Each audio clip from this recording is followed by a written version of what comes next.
All right, folks, welcome in to Pickaxe and Roll, brought to you by our good friends over at Superbook Sports.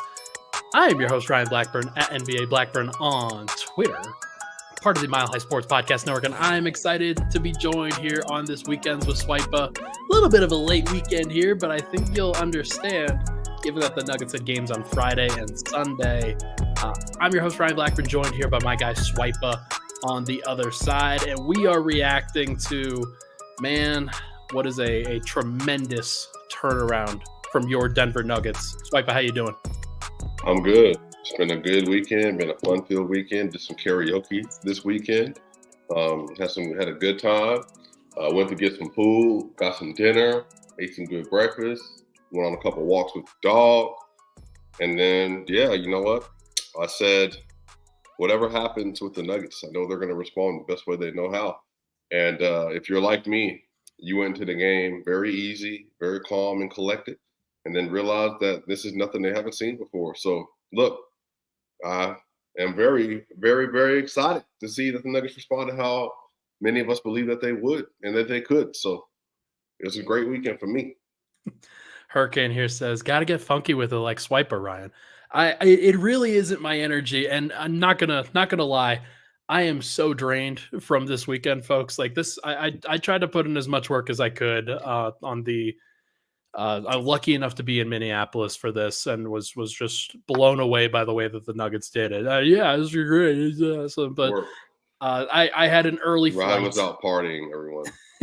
That was it. That was definitely it. You could see it everywhere. It's okay.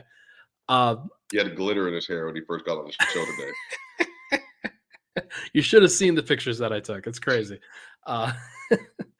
Man, this is like, how can you not be over the moon about the Nuggets right now and where they stand? Like, this is one of those moments in Nuggets history that I think we're going to look back on.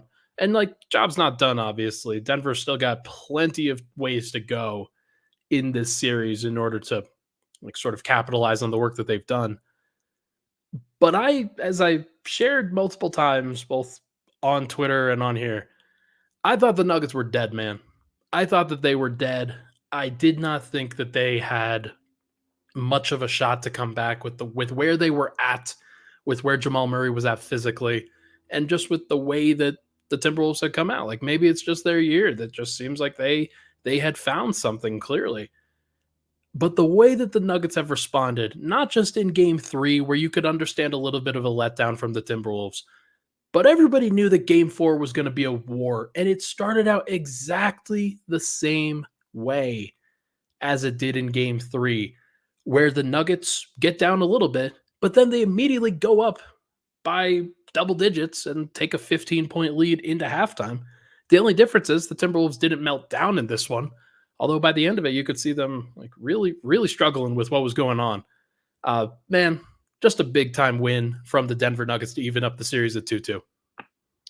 Yeah, they end up the quarter, I think, first quarter 29-24, and Reggie Jackson had probably two of his biggest plays of the season, maybe for him all the way around.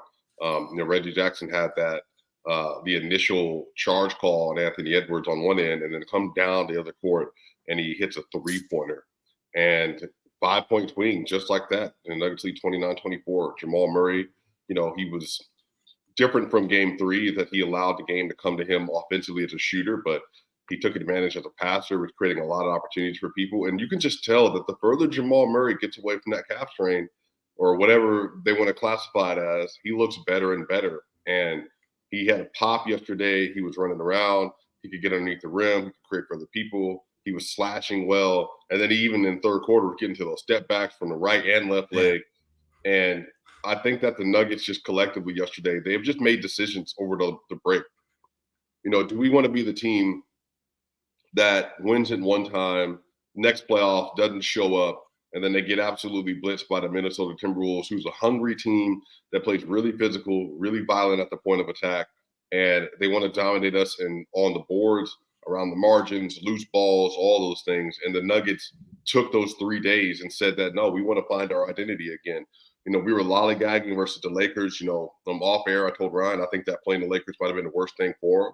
just because when you play a team that you know you can beat, basically not in your sleep, but we just know what the process is going to be like with the team. Right. Whereas with the Wolves, you can't come out lackadaisical in the first quarter. You can't come out lackadaisical in the first half. You have to punch back and maybe even be the first one to punch, which is what they've done the last 2 games. And the Nuggets have been the more physical team. They've been the more violent team defensively. They've thrown more looks at the Wolves for them to be able to solve that they haven't solved. And then offensively, they spread their offense out even more. They've been going empty side, pick and roll. They've been running little like wedge ram screens for Nikola Jokic, man, when he's coming up in the pick and roll. That way, it's not just Cat's trailing in a natural position, but now since Cat's getting screened, as Joker's running up to set a screen for Jamal, it creates more opportunities for short roll spacing.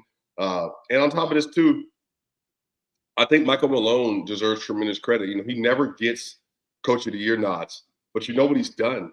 Peyton Watson was incredible this season for the Nuggets. He might have been their 6th or 7th best player. Peyton Watson, DQ, coach's decision, because coach said, we need more spacing out there, and Justin Holiday's a good enough defender at 6'6" that he can do some important things for this team. And so because of that, when Jokic got that pass from Reggie Jackson beat his man around the corner. He drug the point guard and Rudy to the center of the basket. And Reggie, instead of trying to force up another shot over Rudy, he gave one of his best passes of his career behind two players for the Timberwolves, threw it out to Jokic, but the key was play. Big time play. Reggie Jackson had threw it out to Jokic. The big thing about this play is Michael Porter Jr. was in the left wing. And then you had Justin Holiday in the right wing. Anthony Edwards and Nickeil Alexander-Walker were manned up off ball, but they couldn't leave him because there's too much shooting on the court. And so Jokic was able to hit that three-pointer. And it's little stuff like that, personnel decisions that Michael Malone has made, offensive adjustment that Michael Malone has made, that's allowed for the Nuggets to basically run roughshod with that Minnesota Timberwolves defense. I think I may have underestimated Denver's ability to tactically affect the series, where so much of the conversation coming out of game 2 was about heart. It was about emotion. It was about Denver's want and their ability to do what needed to be done. And then they got right. But more than anything, they found a way to, like you said, just put themselves into a better position to succeed and to make the play and to be able to make the next play over and over and over again. And like I love the point that you make there. And I've got a similar one as it pertains to the Christian Brown 3 that he hit on the right wing. Jokic Murray 2-man game. Murray gets downhill. Nuggets do a great job of freeing him up, and Murray takes advantage of the space that he gets. And then where does he kick it out to? Aaron Gordon in the corner. And he gets run out to by 2 people because the dude has been splashing it. He's been killing it. And that right there, I made note of it last night. That right there is one of those moments where that's how a series evolves. Because early on in that series, there's no way the Timberwolves would have ran out at AG. No way. Yeah. Like they would have lived with the results. But the Nuggets were able to turn a good shot into a great shot because of the way that Aaron Gordon has played, because of the way that the series has evolved, and because of some of the tactical decisions that the Nuggets have been able to make. And so it's been really interesting to follow it from that perspective, the emotional swings, but the tactical swings as well, coming back from 0-2 to now 2-2. These teams know each other really well. It's going to make game 5 and game 6, maybe game 7, really, really interesting to see. But just a lot of fun to watch, man. This team has been really, really special in this moment. Yeah, Aaron Gordon shooting over 60% from 3 the last 5 games. Yeah. He is now shooting 40.9% from 3 over the course of the playoffs. And he's shooting 77% from the free throw line, if I remember correctly. So remember, I think we talked about this pre-playoffs. He did this last year. He shot about 70-something percent, 60-something percent, but then 39% from 3 last playoff run. And I told you that if he shoots 38% from 3, around there, 37, can shoot 75% from the line, that changes everything about the Denver Nuggets offense. And so now what you're saying is they gapped off of him. And what happened was yesterday, Jamal Murray even had a chance to pass to him originally. He passes out. KCP gets a look, drives to the rim over the weekend. and then literally kicks it out to AG, and AG hits the shot. And what I love is that Aaron Gordon in the regular season, when he misses his shots, what he does is he like gathers, hesitates, like he gathers himself with his feet and then with his shoulders, pauses, and then shoots the ball. Now AG is just saying, because Malone and everybody's telling him, when you get in that spot, shoot it. Don't even think about it. Just trust your technique. Literally, AG's getting the ball, bow, and his feet come together on the catch, and he's up and he's out, following through with his own form. And that right there is the difference. Up here, you feel comfortable with your shot. Here, you feel comfortable with your shot. In your legs, you feel comfortable with your shot. And at this point, it's like, well, look, if you're going to get 6+ feet to shoot, then look, even any Draymond Green shot 40% from three for a large part this last season. Yep. Look, if you give me enough room and I get into a rhythm, then I'm going to start making these shots. And so it's really that simple. And once the Nuggets start hitting those shots, you see the Wolves can't collapse anymore. Now, as you said, they're kicking out the AG and leaving Christian Brown open. Christian Brown shot 38% from three this year. And if he's confident, his form is cooking. And now Justin Holiday shoots 44% from three in the playoffs. Now, all of a sudden, everything changes for the Nuggets. So across the board, they have made some personnel decisions. They have made some scheme adjustments. They're not allowing Karl-Anthony Towns to get those switches that easily. Aaron Gordon is fighting over the screen extremely hard. And guess what? KCP is too. Because KCP, they basically have said, look, KCP, Aaron Gordon, you're going to be the main assignment on Karl-Anthony Towns and Anthony Edwards. And we're going to flip-flop you every few possessions. And what they're also doing, I love, Jokic is actually starting off on a guard like Nickeil Alexander-Walker on some possession, because that way when they try to get a back screen or a down screen for Cat, like they're like, ooh, like, look, if you want to get him, and this is something that happened in the first half, by the way. 3 different possessions, right? Jokic just matched up one-on-one on Mike Conley and Nickeil Alexander-Walker on multiple possessions. And 3 separate times he got stops versus those players. Because the Nuggets are saying in their brain, like, look, well, we can put him on the big or put him on the guard. But if we put him on the big, we're going to have to overhelp, get in rotation. Now, Karl-Anthony Towns or Naz Reid is going to be sitting at the top of the key wide open. Or we're going to have to do that thing and you show, and then recover once he recovers. Or you can do a full-on rotation, which is what they did versus the Celtics in March. And they also did that a couple times yesterday. But what they've done is they said, look, Jokic, we're going to put the 2 worst creators on the team with you on an island. And if you get a one-on-one opportunity, you just need to stay in front, get big, move your feet. And he did it and got stopped. So this is what I'm telling y'all, like the Nuggets coaches have made so many little adjustments, and it's made the game easier for them. Now, Joker is getting confident because he's playing really well defensively. Per Brandon Anderson, by the way, Jokic apparently is leading the series, both teams, in blocks, steals, and defensive rebounds this series. So Jokic's engagement the last 2 games especially, I want to say he has 6 steals and 4 blocks in the last 2 games. Yeah. Which is making a huge difference. And now on the other end, I imagine we'll talk about the offense here in a little bit too, bro, but he has been able to make mincemeat of the best interior defense in the sport, Ryan Blackburn. It's been unbelievable to watch him. We'll talk about him in the second segment. I just want to make sure we wrap on Aaron Gordon. This is his best game of the playoffs in his playoff career. Like, in my opinion, there's no doubt. Game 4 of the NBA Finals was a tremendous game. I do agree, and I know that's the one you're probably thinking of. Last series too, the 29-14 game versus the Lakers was pretty good. No doubt. Like he's had some but good in terms of importance, like spacing the court. Yeah. Except when he was right next to the basket on one of those Jokic dump offs and didn't shoot the ball, and everybody was looking at him, what's going on? It was awesome. But like he's bringing the ball up, he's trying to alleviate pressure for Murray, just dribbling the ball up the floor and initiating as a point guard. He is running back up center for the team. He's taking the ball to the rack. He's getting offensive rebounds. He's spacing the floor, as we talked about. He's setting mean screens and then finishing and cleanup duty in the dunker spot. Like the dude is doing everything for the team. It doesn't even mention defense. Like he has been so good. And I am generally, like as our friend Matt Moore loves to say, generally not appreciative enough of Aaron Gordon. And I want to make sure that I am appreciating what Aaron Gordon just did, because it was the best moment of his career, in my opinion, other than maybe game 4 of They got NBA 48 points from Aaron Gordon, Christian Brown, and Justin Holiday. It's big time, man. Like, it's when you're not expecting it, like, especially in this series against this team, it's just so big. Every moment that you can get like that is such a big deal.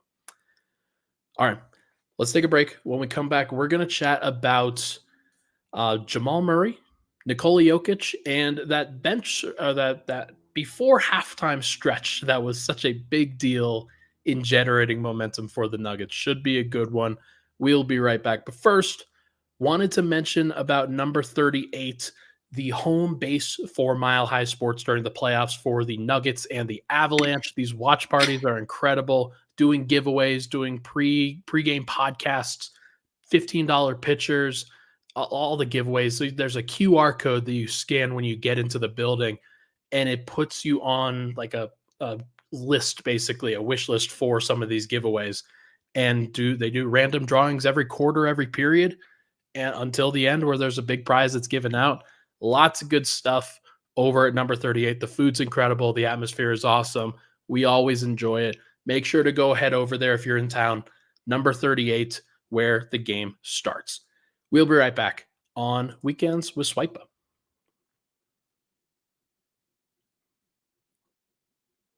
I think I'm going to put this up during the breaks from now on, just as a break screen. That'll probably help in the future episodes. I didn't even think about doing it now. We are back. Pickaxe and Roll, Ryan Blackburn here. Thank you so much for tuning into the show. Thank you so much, everybody, for hopping in. Hit the like button, hit the subscribe button down below. Would help out the channel, as the channel's really grown. It's been a lot of fun to see this thing grow. Put in a ton of work trying to get it to this place, and I think we've done a pretty good job here. Swipa, let's talk about the big fella, Nikola Jokic. He is pretty good and continues to prove how good he is. I think that game 4 was his best game of the playoffs. I don't think it's really that much of an argument. That's tough, right? I can't stand when y'all just assume things like that for historically great stat lines. Hold on. I ain't going about stats, man. I'm going about what. Here you go. When it happened, the importance Stat man himself, not going by stats. Y'all hear this, man? Oh, crazy. He is amazing. Like, just the what he did in this past game. Obviously, Aaron Gordon, I think, was the main story with the way he shot like 11 of 12 from the field and was unbelievable throughout. But Jokic controlled the game in such a way that we've come to expect from him. But doing it against this defense in this situation on the road down 2-1, like, that's a big deal. And like, making mincemeat of Rudy Gobert and Karl Anthony Towns and Naz Reid, as you mentioned, that's hard to do. Yeah, I mean, I think the thing about Joker is Joker had 16 points in the fourth yesterday, and I said this, Ryan, if he doesn't get those 2 ticky-tack fouls that he earned in the third quarter, 44, 45 points, like, it was at the point where it was like he was doing whatever he wanted, and he was bodying. What I love is that, and I trying to warn people, the longer the series goes, the more Jokic is going to figure out their defense. And now at this point, Rudy, Nas, Cat, Jaden, it don't matter. I know exactly what you're going to do, how you're going to defend me, help from the baseline. Rudy on that back down when he had that behind the head of Karl Anthony Towns, Rudy was trying to force him to the baseline. Jesus. He opened it up, turned his hip, said, "Oh, okay, here comes Cat." Woo! And then literally right behind his head. Or he had Jaden on his back. And everybody's like, "Oh, Jaden's there. He's obviously going to go up for a float over his left arm baseline." And then instead, he just dribbles into the paint, turns, shot form. Everybody jumps. Whoop! Right to Aaron Gordon. And so he just is like, just figure it out. And the true shooting is not going to reflect it. He only had a 61 true shooting yesterday. But he's just a basketball mastermind. He's the best player on the court. Defensively, he was great yesterday. He's playing at the level versus Anthony Edwards better. than he was the first 2 games, the last 2 games especially. And I just love the level of intensity he's playing with. And again, every time he got one-on-one covers, because the Wolves hadn't conceded, he would literally work Rudy or Nas right to the middle of the rim and do that little patented turnaround, fade away over his right shoulder. And he was touching nothing but net every time. And he also dunked on Anthony Edwards in transition. So, I couldn't believe that he did that. Like, he got up so high. He was moving fast, man. That dude was moving like a tank down the middle of the lane. And Ant made a business decision like he should. Like, you see a guy that big moving that fast and jumping that high, like, man, that's Joker for you. Just the peak athleticism. That's who he is. But the pass right before that, I think, was my favorite play of the night, where, as you mentioned, he draws two, whips it right around Karl Anthony Towns' ear, and puts it right on the money for Aaron Gordon in a situation where only Jokic could make that pass. Like, there is no other player. There's nobody. Nobody else in the league can do that. As at that angle in that situation, drawing two centers on him because one, the defensive player of the year, was not enough. Like, it's unbelievable. We watched him. We watched Rudy Gobert be honored for defensive player of the year, like that night, like last night in the building, and it's just so funny, man. Like, Joker, I think, takes a sick amount of pleasure in making him look really funny, making him look foolish in some ways, whether he's manipulating him, trying to get him to come over, whether he's scoring over the top of him, whether, as Cosmic sends here, whether he's bending reality with a pass. Like, he is sick. And like, just being able to do that in that moment, in that situation, there's just nothing like it, man. that rebound he had on his missed shot where he had Cat and Rudy fighting with Yeah. him for the Yeah. ball, I was like, dude, this dude is such a tank. And he only had 7 rebounds, but it's just like, I love how aggressive he was being. That like, you're not taking this ball from me.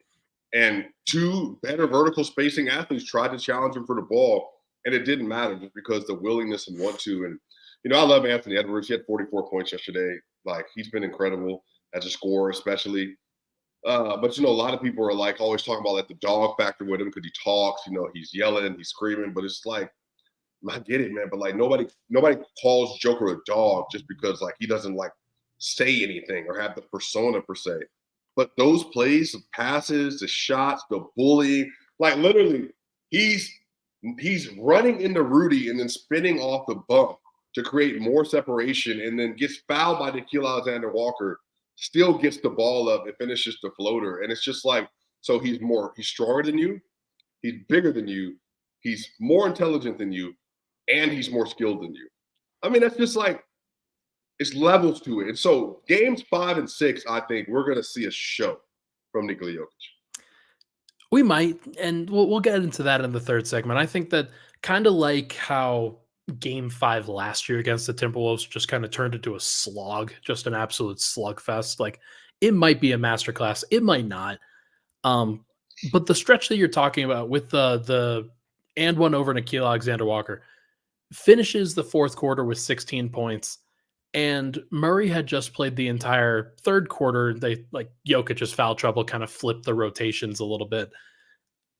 I just had the utmost confidence that he would come in and dominate in that moment. And I think everybody else did too. It's just, there's nothing like the confidence of knowing that you have the best player in the world, somebody who's built for that moment, understands what's expected of him in that moment, and is able to execute no matter what. Like, the level of confidence that even I, as an analyst, have over, like, just having watched him in these situations over and over and over again rise to the occasion. Like, that is what it means to be a great player. Yeah, and I think the poise, the control, which I've always talked to you about, like, LeBron, Jokic, CP3, Magic Johnson, those are the players that have probably controlled everything more than anybody else relative to NBA history. And I just think that he just has this ability, man, to like think through everything. Like, even the pass that we were just referencing, like around Cat, to have the processing speed, like turn your shoulder, go up for a shot, and then be like, oh, Cat's there. Excuse me, sir. and then even be able to see that, like, like Anthony Edwards is too far away backside. And I think, AG talked about it yesterday, if the 3-time MVP can sacrifice and do what's best for the team, then so can I. And it's just the way he carries himself. I mean, there's no one else like Nikola Jokic. It's been unbelievable to watch him. Jamal Murray and the halftime stretch, and then his ability to come out of halftime and carry in that third quarter was a really, really big deal. But we should start with that halftime stretch, of course. Denver's up 7 heading into the final 30 seconds of the quarter, and they had given up the lead a little bit. I think they're up 13, 15, 17, somewhere around there. And the Wolves had worked it back, and not even sure how it really happened, but they just kind of chipped away, and Denver missed a couple shots here or there. Mm-hmm. And they had an opportunity going into halftime, the Wolves did, to cut that lead back down to 5, and then you'd feel like, okay, this is anybody's game. And rather than cutting it down to 5, the T-Wolves, not only did they have it get into double digits, but you get a KCP 3 off of an excellent Joker pass, by the way. I think Murray cut or Porter cut, and then KCP was open on the weak side and hit a clutch 3. His only shot of the night, I think, that he made. Then you get a big steal, and you go down the other end. Michael Porter gets a big dunk. One of his only 2 baskets of the game, by the way. The other being the first basket of the game for either team. And then 1.6 seconds left. Jamal Murray picks off a half-court pass and then chucks it all the way down right in front of Kevin Harlan, Reggie Miller, Jamal Crawford.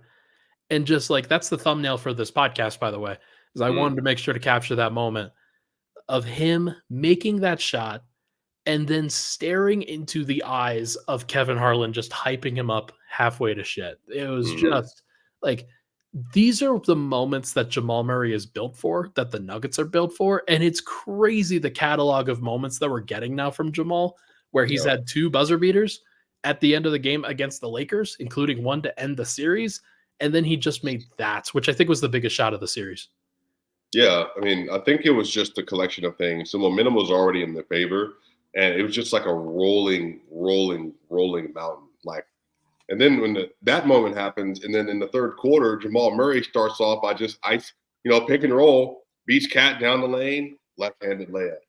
Step back 3, left side. Step back 3, right side. Go ahead. By the way, that first possession, do you remember how the Wolves matched up? It was Karl-Anthony Towns on Jokic, and then it was who was on Murray? So I believe it was Mike Conley on Murray, and it was Rudy Gobert on KCP for some reason. I don't know why it was. I don't know what they did. It was just like they were playing Russian roulette with their matchups, but Murray's dribbling down the left side of the paint, watching Rudy Gobert trying to come from the right wing to see if he can actually affect the shot a little bit. It was just so funny to me. Sorry to interrupt, but that was just like what are the T-Wolves doing in that moment? Well, they were cross-matching, I think, to try to slow down some of those actions off ball for Denver. Yeah. So, but they were just trying stuff at that point because, and again, they even went zone, Ryan. The Minnesota Timberwolves, with the most vaunted defense in the league, went zone at one point. Wow. And it wasn't run well, by the way. Jokic was simply standing in the middle of the basket, just wide open, just going like this. All right, let me get to the it was just a good all around effort from Jamal, and he didn't force it. He went on this run, 12 points in the third quarter, didn't score in the fourth. He just didn't need to. He didn't try to force the issue. He was good with 19 and 8, had 7 assists really early, wasn't trying to pound the air out of the ball. He really just wanted to do what he was supposed to do. When the team needed him to score, he did. When the team needed to play make, he did. But he found Joker in the short roll. He was on just Chris Paul stuff. That's what he did. He played a Chris Paul-like game.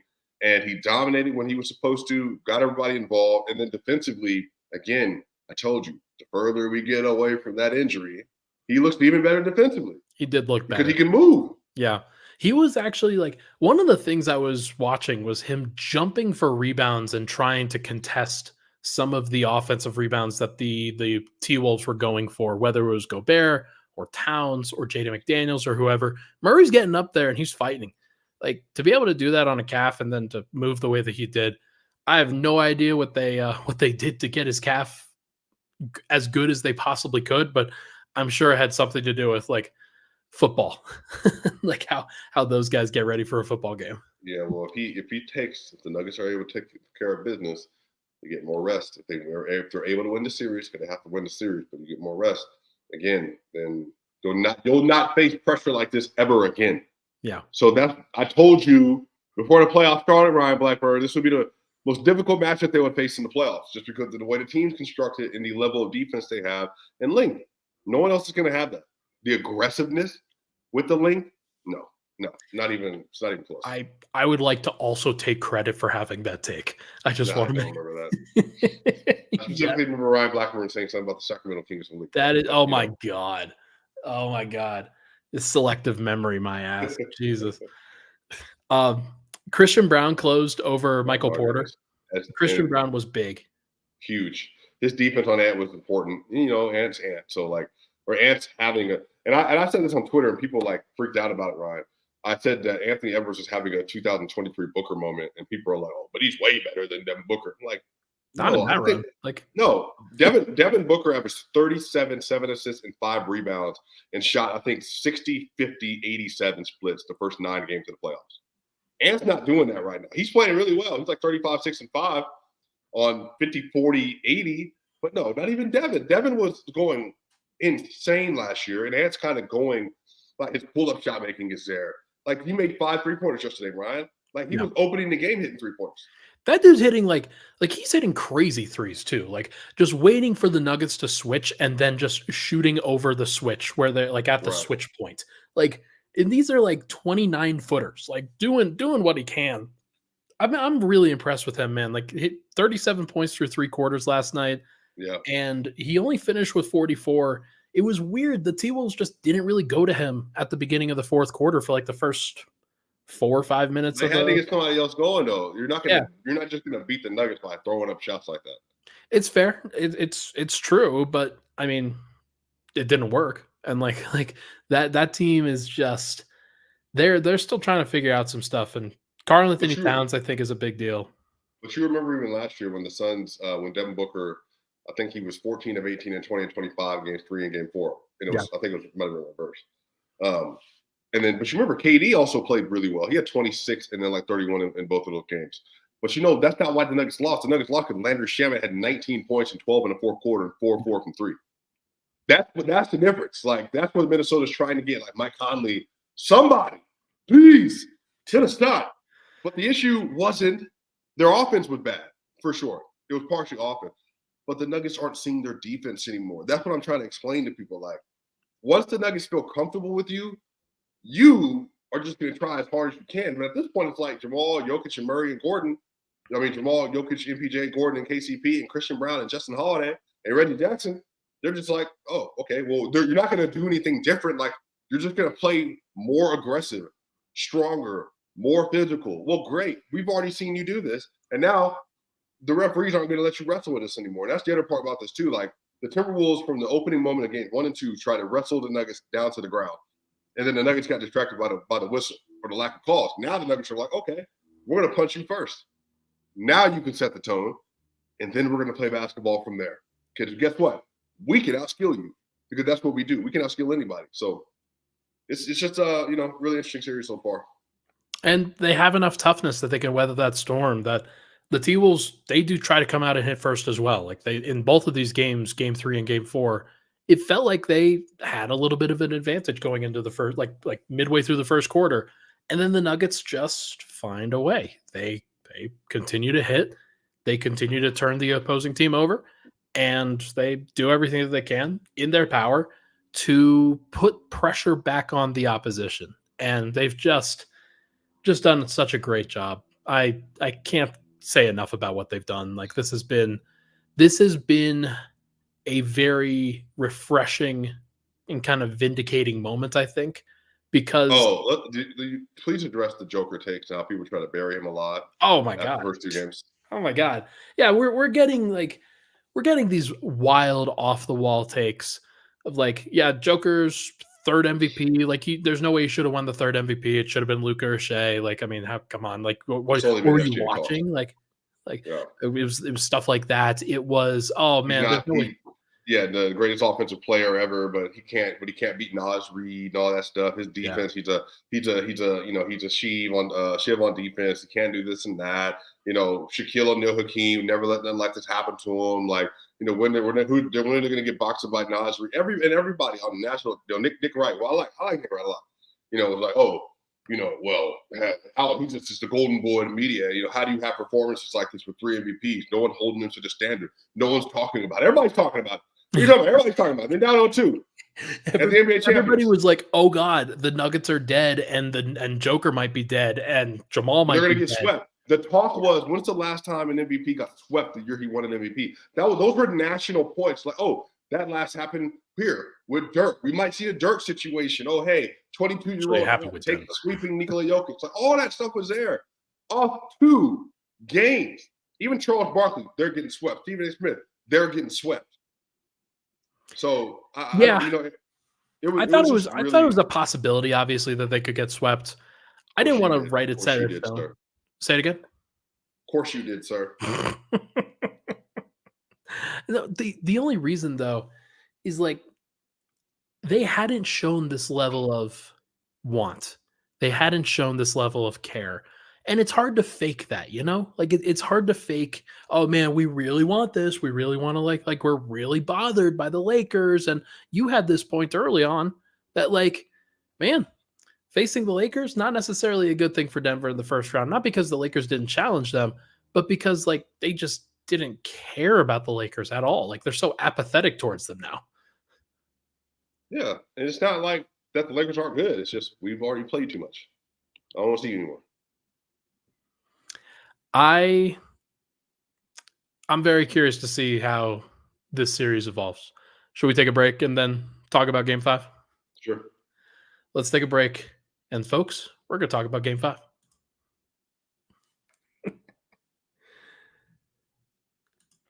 And we're back. Final segment, Pickaxe and Roll. Thank you so much for tuning into the show. Weekends with Swipa here on a Monday. A little bit of a belated. We decided that this had to happen. We had to get it done, and glad that we did, because man, like there were talks. I was like, should I go like to Minnesota for this? Like, is this just gonna be like a quick 2 games and then like, hey, they're like, what's gonna happen?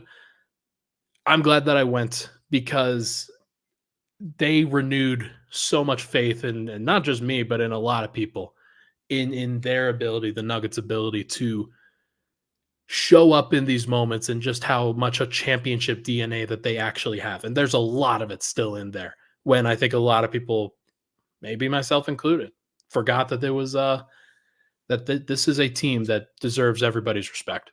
Well, I think what I said was, it's not likely they do it, but I think they can do it because they've come back from 3-1 twice, and they're just not a team that's rolled over. And again, I compared it, not on this platform because you wouldn't talk to me for a week, but I said, that's it.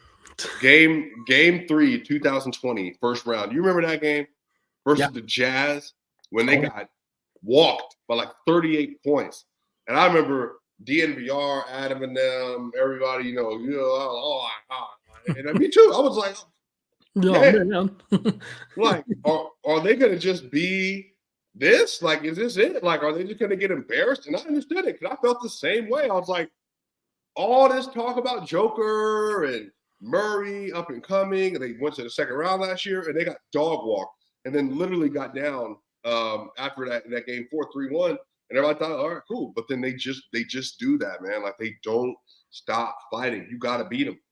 And they beat themselves in game 2. And now at this point, bro, I'm not going to hold you, man. We can do our predictions maybe now or whatever, but I just think the Nuggets have solved the Wolves. I just think the Wolves can play harder. That's what they're going to do. But the Nuggets are just a smarter, well-built team with an infrastructure that's built around a singular identity and a singular purpose, that we're going to play together. We're playing through Joker, Murray, and Gordon. And then MPJ, it can be your night. Gordon can be your night. KCP can be your night. Murray can be your night. Jokic can be your night. Christian Brown can be your night. Reggie Jackson can be your night. Justin Holiday can be your night. It can be anybody's night. But it's going to start with having the best player in the series who solved everything you're doing. That's the problem. Yeah, so I mean, offensively, it does feel like the Nuggets have figured some stuff out. I wonder whether the Timberwolves they need a break. They get some like they come to the Mile High City and a place where they've already won 2 games, and maybe it gives them a little bit more confidence that like, hey, we've already won here a couple times. We'll see what happens. Let's just provide the better effort and the focus and execute what we're trying to do a little bit more. And Denver's going to try to prevent them from doing that, obviously. But I'm curious to see whether Minnesota collapses under the pressure or not, because they've already lost a couple. And Anthony Edwards won't. Anthony Edwards won't. Like he's going to deliver. Option? Who's the secondary option that's going to deliver for Minnesota? And that's where I'm wondering. Like, has Karl Anthony Towns, like, he hasn't proven that so far. Like he made like they're not switching Aaron Gordon off him. So what's he? That's the thing. Like, now did you see him try to post up AG? Yeah, well, sometimes Aaron is on Anthony Edwards instead, and then they move Mike over there sometimes. Mike's been funny, dude. Like his defense has been good. Like every last 2 playoff runs.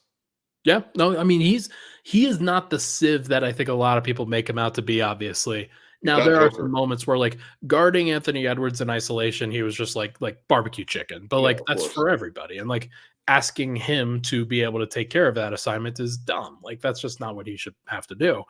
But I am curious to see how the Nuggets approach that. Do they just let Ant try to go get 40 again and then try to shut the water off of everybody else? Or do they try to over adjust to Ant and then does it leave other guys open? I don't think you want to let other guys get going. Right now, they're not playing any confidence. So take that away from them. I think the thing is with the Nuggets, you settle down in your half-court offense and your half-court defense and you don't turn the ball over, that automatically spots you 12 points at some point in time in the game. Don't turn the ball over. The Wolves are going to miss shots because their offense is mid for most of the year.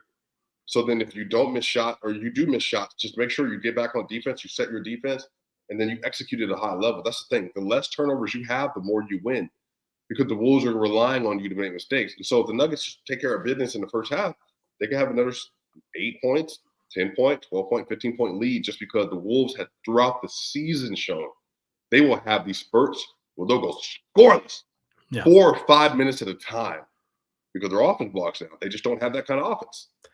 Now, one thing that I do also wonder about is the actual level of physicality allowed, the foul calls that have been made, the way that games have been officiated over, like basically from game 2 and then versus games 3 and 4 have been drastically different.